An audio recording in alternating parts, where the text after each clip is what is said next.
নমস্কাৰ বন্ধু বান্ধৱীসকল, মোৰ আসাম এমপ্লয়মেণ্ট এডটেক ইনফো চেনেলত সকলোকে স্বাগতম জনাইছোঁ।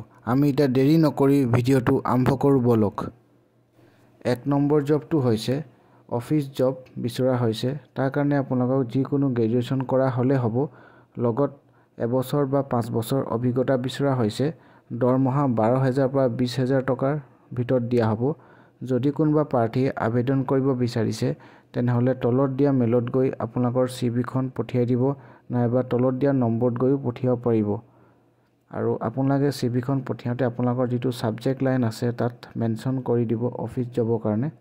আৰু যদি কোনোবা প্ৰাৰ্থীয়ে তাত গৈ পিনি ইণ্টাৰভিউ দিব বিচাৰিছে তেনেহ'লে তলত দিয়া যিটো এড্ৰেছ আছে 2nd ফ্ল'ৰ জিবিটেছ মানৰ শ্ৰীনগৰ পাট, তাত গৈ আপোনালোকে ইণ্টাৰভিউ দিব পাৰিব। 2 নম্বৰ জবটো হৈছে অমৃত চিমেণ্টৰ কাৰণে ফিল্ড অফিচাৰ বিচৰা হৈছে। ডিপাৰ্টমেণ্ট হৈছে টেকন' মাৰ্কেটিঙৰ কাৰণে। তাৰ কাৰণে আপোনালোকৰ হাই ছেকেণ্ডেৰী পাছ বা যিকোনো গ্ৰেজুৱেট হ'লে হ'ব। আৰু লগত এবছৰ বা 2 বছৰ অভিজ্ঞতা বিচৰা হৈছে। লোকেশ্যন হৈছে ৱেষ্ট গাৰো হিলছ আৰু ধুবুৰীৰ কাৰণে। যদি কোনোবা প্ৰাৰ্থী আবেদন কৰিব বিচাৰিছে তেনেহ'লে তলত দিয়া মেইলত গৈ আপোনালোকৰ চিভিখন পঠিয়াই দিব, নাইবা তলত দিয়া নম্বৰত গৈ আপোনালোকে পঠিয়াব পাৰিব।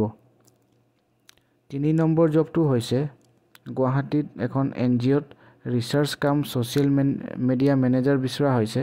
তাৰ কাৰণে আপোনালোক গ্ৰেজুৱেশ্যন কৰা হ'লে হ'ব, লগত 2 বছৰ বা 3 বছৰ অভিজ্ঞতা বিচৰা হৈছে ছ'চিয়েল মিডিয়াত কৰা। লগত দৰমহা 60,000 টকাৰ ভিতৰত দিয়া হ'ব। যদি কোনোবা প্ৰাৰ্থী আবেদন কৰিব বিচাৰিছে তেনেহ'লে তলত দিয়া মেইলত গৈ আপোনালোকৰ চিভিখন পঠিয়াই দিব, নাইবা তলত দিয়া নম্বৰত গৈ আপোনালোকৰ পঠিয়াব পাৰিব। 4 নম্বৰ জবটো হৈছে অফিচ এক্সিকিউটিভ বিচৰা হৈছে। তাৰ কাৰণে আপোনালোকক যিকোনো গ্ৰেজুৱেশ্যন কৰা হ'লে হ'ব, লগত 2 বছৰ বা 5 বছৰ অভিজ্ঞতা বিচৰা হৈছে। দৰমহা 16,000 পৰা 20,000 টকাৰ ভিতৰত দিয়া হ'ব। যদি কোনোবা প্ৰাৰ্থীয়ে আবেদন কৰিব বিচাৰিছে তেনেহ'লে তলত দিয়া মেইলত গৈ আপোনালোকৰ চিভিখন পঠিয়াই দিব, নাইবা তলত দিয়া নম্বৰত গৈও পঠিয়াব পাৰিব। আৰু আপোনালোকে চিভিখন পঠিয়াওঁতে তাত যিটো ছাবজেক্ট আছে তাত আপোনালোকে এপ্লিকেশ্যন ফৰ ফ্ল'ৰ মেনেজাৰ বুলি দি দিব। 5 নম্বৰ জবটো হৈছে পুৰবী ডিস্কভাৰীৰ কাৰণে চেলছ এক্সিকিউটিভ বিচৰা হৈছে ডিব্ৰুগড়ত। তাৰ কাৰণে আপোনালোকক গ্ৰেজুৱেশ্যন লগত ভাল ইংলিছত ইংলিছ জনা আৰু লগত কম্পিউটাৰ জনা হ'ব লাগিব। যদি কোনোবা প্ৰাৰ্থী তেনে আছে তেনেহ'লে তলত দিয়া মেইলত গৈ আপোনালোকৰ চিভিখন পঠিয়াই দিব। 6 নম্বৰ জবটো হৈছে ব্ৰহ্মচাৰী LHC প্ৰাইভেট লিমিটেডৰ কাৰণে এৰিয়া মেনেজাৰ আৰু ফিল্ড অফিচাৰ বিচৰা হৈছে। তাৰ কাৰণে আপোনালোকক গ্ৰেজুৱেশ্যন কৰা হ'লে হ'ব। লোকেশ্যন হৈছে তিনিচুকীয়া ডিষ্ট্ৰিক্ট আৰু ডিব্ৰুগড় ডিষ্ট্ৰিক্টৰ কাৰণে।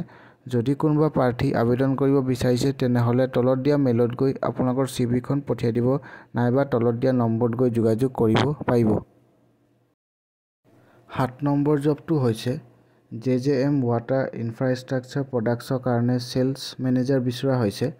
লোকেশ্যন হৈছে গুৱাহাটীৰ কাৰণে। অভিজ্ঞতা 5 বছৰ চেলছত কৰা হ'ব লাগিব।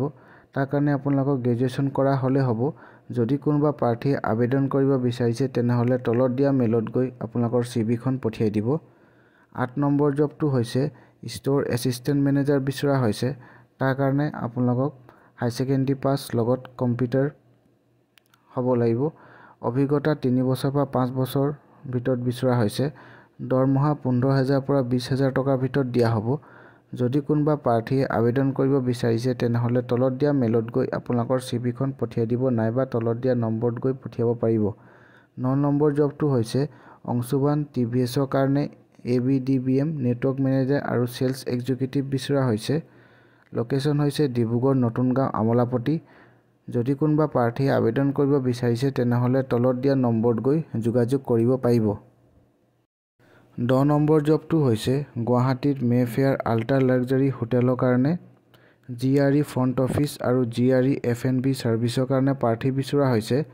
যদি কোনোবা প্ৰাৰ্থী আবেদন কৰিব বিচাৰিছে তেনেহ'লে তলত দিয়া মেইলত গৈ আপোনালোকৰ চিভিখন পঠিয়াই দিব, নাইবা তলত দিয়া নম্বৰত গৈ পঠিয়াব পাৰিব। 11 নম্বৰ জবটো হৈছে ফৰ্কলিফ্ট অপাৰেটৰ বিচৰা হৈছে। তাৰ কাৰণে হাই ছেকেণ্ডেৰী পাছ লগত ITI কৰা হ'ব লাগিব। অভিজ্ঞতা এবছৰ হ'লে হ'ব। দৰমহা 10,000 পৰা 12,000 টকাৰ ভিতৰত দিয়া হ'ব। যদি কোনোবা প্ৰাৰ্থী আবেদন কৰিব বিচাৰিছে তেনেহ'লে তলত দিয়া মেইলত গৈ আপোনালোকৰ চিভিখন পঠিয়াই দিব, নাইবা তলত দিয়া নম্বৰত গৈ পঠিয়াব পাৰিব। ধন্যবাদ। যদি মোৰ এই ভিডিঅ'বোৰ চাই যদি ভাল লাগিলে তেনেহ'লে লাইক, কমেণ্ট, শ্বেয়াৰ আৰু ছাবস্ক্ৰাইব কৰিবলৈ নাপাহৰিব আৰু লগত বেল আইকনটো প্ৰেছ কৰি দিব।